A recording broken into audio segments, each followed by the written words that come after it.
अगर आप भी एक वीडियो से चाहते हैं किसी भी पोएम के लाइन को आसानी से एक्सप्लेन कर दें या किसी भी प्रोज की लाइंस को आसानी से एक्सप्लेन कर दें तो समझ लीजिए ये वीडियो आपके लिए ही है। मैं आपको अगले 5 मिनट में सिखा दूंगा किसी भी पोएम की लाइंस को एक्सप्लेन कैसे करनी है। तो आपको वीडियो को अंत तक देखना होगा, बाकी कुछ नहीं करना होगा, सिर्फ आपको स्टेप बाय स्टेप देखना होगा और आपको अंत में पता चल जाएगा। यहाँ पर जो मैं बताने वाला हूँ केवल ये नहीं, ये तो बनेगा ही, इनके अलावा और भी कोई पोएम का लाइंस यदि एग्जाम में आता है तो आप उन्हें चुटकियों में बना देंगे। अर्थात आज के बाद आप 4 नहीं बल्कि 8 नंबर एग्जाम में पक्का करने वाले हैं। तो दिल थाम के रहिएगा, क्योंकि यहाँ पर जबरदस्त ट्रिक मैं बताने जा रहा हूँ और आपको एक प्यारा सा फॉर्मेट मिल जाएगा जिस पर आपको सिर्फ इंसर्ट करनी है चीजों की। तो चलिए without taking any time let's start the video. सबसे पहली बात है, ये टॉपिक आपका है एक्सप्लेनेशन का, अर्थात किसी भी पोएम की लाइंस को, अर्थात किसी भी प्रोज की लाइंस को एक्सप्लेन इजिली कैसे करेंगे। मीन्स आपको लिखा हुआ मिल सकता है explain any one of the flowing, या हिंदी में हम कहेंगे किसी भी पोएम के लाइंस को आसानी से एक्सप्लेन करें। अगर इन तीनों बात पर अगर आप गौर फरमाएंगे तो आपको बिल्कुल यही तीनों बातों का जवाब यहाँ पर मिलने वाला है। तो सबसे पहले आपको करना क्या है, यदि एग्जाम में कोई भी पोएम का लाइन दे दिया तो सबसे पहले आपको क्या करना है, लिखना है these lines have been taken from a very beautiful poem.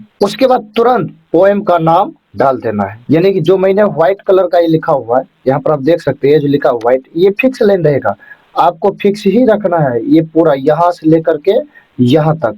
और उसके बाद ये जो येलो वाला है यहाँ पर उस पोएम का नाम डाल देना जिस पोएम का वो लाइन यहाँ पर मेंशन हुआ रहेगा पेपर में।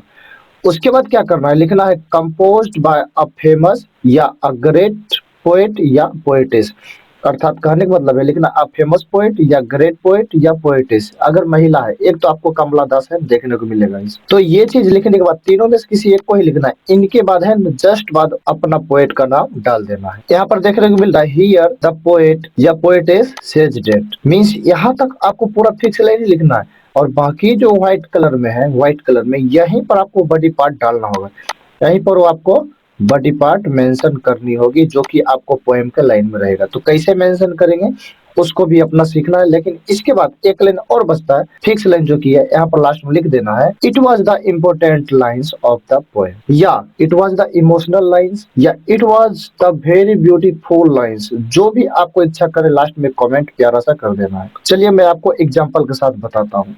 जैसे कि आपको यहाँ पर लाइन दिया हुआ है, क्या लिखा हुआ है, cold impossible ahead lists the mountains lovely head whose white waterfall could bless travelers in their last distress। अब देखिए यहाँ पर है ना, ये कहाँ से लिया गया, पहला नंबर ये लाइन आपको पता कर लेनी है। ये जो है ना now the leaves are falling fast से लिया गया है जिसका पोएट है WH अडर्न। तो सबसे पहला नंबर फिक्स लाइन आपका क्या था देख लीजिए। ये जो ग्रीन कलर है आप यहाँ पर देख रहे हैं, ये आपका वहां पर व्हाइट कलर का फिक्स लाइन था जैसे कि मैंने पीछे बताया। तो ये जो है ना फिक्स लाइन है। तो these lines have been taken from a very beautiful poem, यहाँ तक तो मैंने बोला फिक्स करना, उसके बाद पोएम का नाम डाल देना। तो कौन सा पोएम से लिया गया, now the leaves are falling fast, यानी कि इस पोएम से लिया गया। यहाँ पर आपको कैपिटल रख देंगे तो बेहतर रहेगा। फिर कंपोज्ड बाय, ये भी फिक्स था, a famous poet WH Auden. फिर ये भी लाइन फिक्स था, here the poet says that, यहाँ तक तो मैंने फिक्स करने के लिए बोला था। तो यहाँ तक आपको हर पोएम के लाइन में फिक्स कर देनी है, समझे। तो यहाँ तक आपके लिए कॉमन हो गया, यानी कि बहुत ही आसान हो गया। इसका हिंदी करने की कोशिश करते हैं। दीज लाइन्स, ये सभी लाइन है, हैव बीन टेकन फ्रॉम मतलब से लिया गया है, किससे लिया गया, अ वेरी ब्यूटीफुल पोएम, एक बहुत ही सुंदर कविता से लिया गया जिसका नाम है now the leaves are falling fast. Composed by, यानी कि जिसको रचना किए हैं, बाय किसके द्वारा, यानी कि रचित किया गया किसके द्वारा, तो अ फेमस पोएट WH अडर्न, यहाँ तक कर लेना है। फिर हियर मतलब यहाँ इस लाइन में द पोएट सेज डेट, कवि कहते हैं कि in the last stage of life, यानी कि जीवन के लास्ट स्टेज में, जीवन के अंतिम घड़ी में, मैन फील्स, इंसान महसूस करता है कि व्हाइट वाटरफॉल, यानी कि सफेद पानी का गिरना, मतलब झरना का बात कर रहा है, इज सीन, वो देखा जाता है, बट ही नोज, लेकिन वे जानते हैं कि दैट मतलब कि एवरीथिंग, सब कुछ, इज है, लाइक मतलब के जैसा, किसके जैसा? तो अ ट्रेवलर एक यात्री के जैसा है, in last distress, in last distress का मतलब होता है अंतिम घड़ी में। यानी कि वो सब कुछ समझते हैं ये हमारा अंतिम घड़ी है और हमारा जो है ना ये जीवन है बिल्कुल एक ट्रेवलर की तरह है। तो ये जो है ना कैसा लाइन था, इमोशनल लाइन्स था इस पोएम का।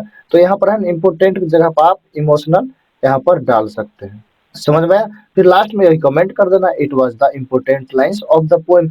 बस कुछ नहीं, इतना ही है। इतना आपको करना है, 4 नंबर एग्जाम में लेना है पोएम से और 4 नंबर आपको लेना है प्रोज से। हम उम्मीद करते हैं कि आपको वीडियो बहुत ही अच्छा लगा होगा और आप प्रैक्टिस करेंगे और अच्छा से एग्जाम में लिखेंगे, 4 नंबर आप वहां से गेन करेंगे। अगर आपको ये वीडियो अच्छा लगा होगा तो प्लीज आप इसे सब्सक्राइब जरूर कर लेंगे, क्योंकि इसी तरह के वीडियो हम डालते रहेंगे और आप तक पहुंचते रहेगा। इसके लिए आपको और साथ ही साथ लाइक तो जरूर करिए।